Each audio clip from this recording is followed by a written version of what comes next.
minimum threshold for the industry that you're in, they're not going to consider you. Performance attributes are benefits that your brand can offer that are superior to those that your customers offer. These are reasons why people are going to buy from you. They're not going to buy from you unless you meet the threshold. You have to meet the threshold to become considered, but they're going to make a decision based upon your performance attributes. But you don't want just a decision.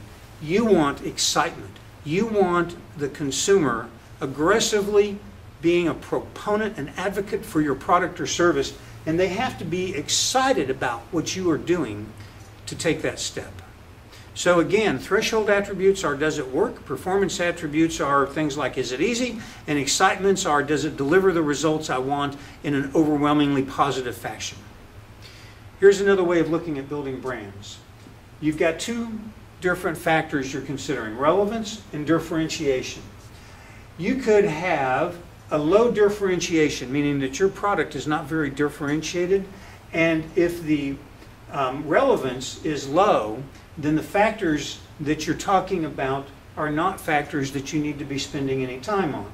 These are things called neutrals. These are features that are irrelevant to the consumer, probably because everybody has them, so they're not part of the decision matrix. You could have a highly relevant feature, but it is low on the differentiation scale. These are called antes. These are the minimum ante for you to be able to play at the table, like you're anteing up chips at a poker game. These are features that are important to consumers, but all of your competitors are providing them. Now, in terms of high differentiation, low relevance, these are things that are called fool's gold. They're features that are unique, but then your customers don't really care about these things. So it doesn't matter if you have them, nobody cares about them.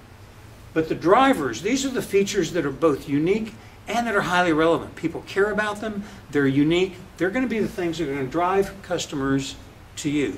So one of the things that you want to talk about is where you want to identify the feature set that your products and services have, and then you want to find the features that are in the driver category, and those are the features you want to communicate to your consumers or potential consumers.